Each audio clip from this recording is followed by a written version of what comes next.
Tagg Romney, at age 42, is the oldest son of presidential hopeful Mitt Romney. He is also the co-founder of Solomir Capital, a pirate equity and venture capital firm in Boston, Massachusetts, which is similar to his father's company, Bain Capital. One could say Tagg Romney is successful and very wealthy in his own right.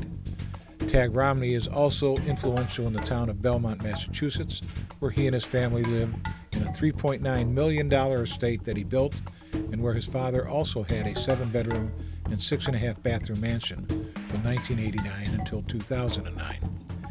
In the late 1990s, Tagg Romney and his father, Mitt Romney, were so influential in the community, they were able to get a 94 million square foot Mormon Temple built against lawsuits and members of the community that were against the construction. In August 2000, after the Mormon Temple was completed, Romney was quoted in an interview to say, "It's nice to have a Mormon Temple closer to home." However, in March of 2012, when Tagg Romney discovered that a medical group proposed building a small one-story residential hospice facility of 16 to 20 private rooms. A hospice is a facility that improves the quality of life for terminally ill patients. On unused town property near the golf course, he began building forces to stop even the presentation of the plan to the town board. Tagg Romney evidently did not want dying patients to find comfort in the rolling hills next to the town's golf course.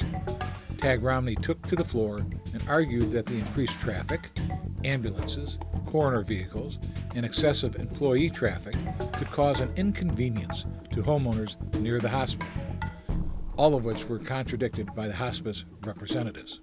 What was Tagg Romney's real concern? Well, one would think it was compassion and concern for others, which Mitt Romney claims he taught his children. The Romneys' closest friends always say the Romneys are so kind and so caring. Nope, it wasn't about the last days of a dying town resident. It was all about money. What Tagg Romney was concerned about, all that he was concerned about, was the possibility that his house might go down in value. He had no proof, he was just concerned, and in fact, he made a veiled threat to the board that if they considered the hospice, the Romneys would be forced to seek property tax relief on all the property the families owned in Belmont, Massachusetts. The video that begins at the end of this paragraph shows Tagg Romney speaking to the town board in an attempt to stop any consideration of a community-based hospice facility, the vocal reaction of a group of supporters that he brought with him, and the board members' comments. Tagg Romney won, and the residents of Belmont, Massachusetts, who look forward to a peaceful place to die in the town they grew up in, will just have to find another town to die in, thanks to the Romney family's integrity and value system.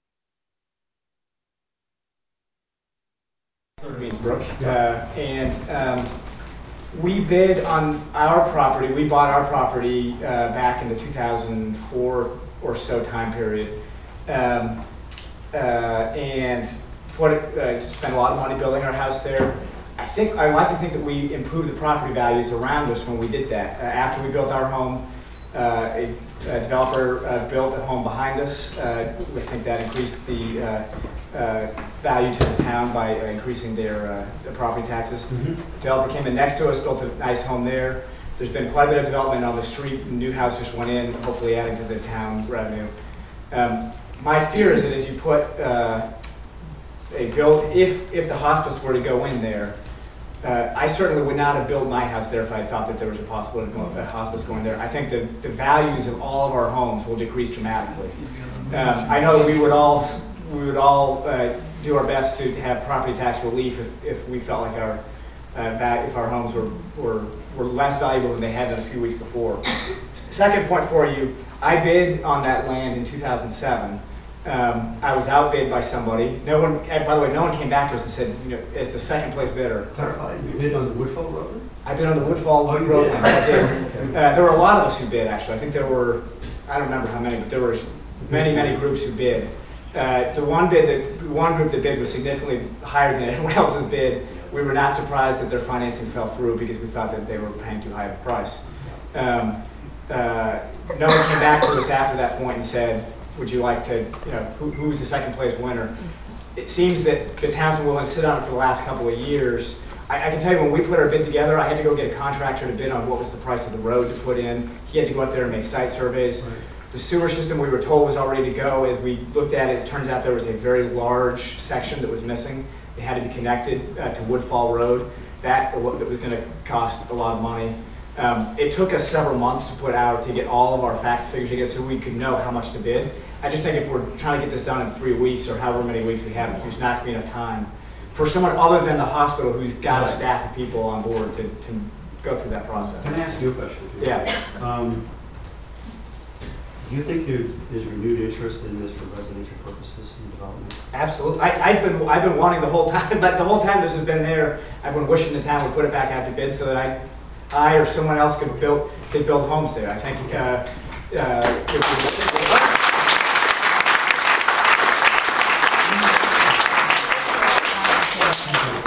didn't mean to catch you off. That's okay. Yeah.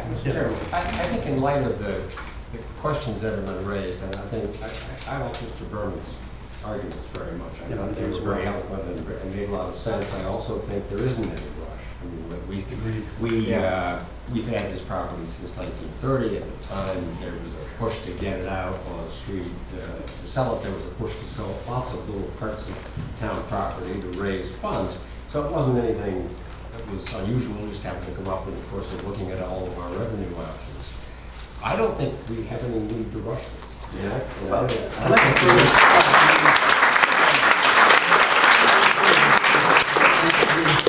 to get applause. Well, usually there's nobody sitting in the audience. I see applause. So. What I'm saying is, I guess that if we could agree between take some of the concerns away. Well, right, but I would further add. I mean, so as you think about this for a moment, I agree with you completely because I was thinking that same thing. I wonder whether we should, if there is renewed interest from it's been zoned as residential. I know the special permit, you can do other things, but if there is that much interest from a residential perspective for developers, maybe we should first see what that interest is and restrict this.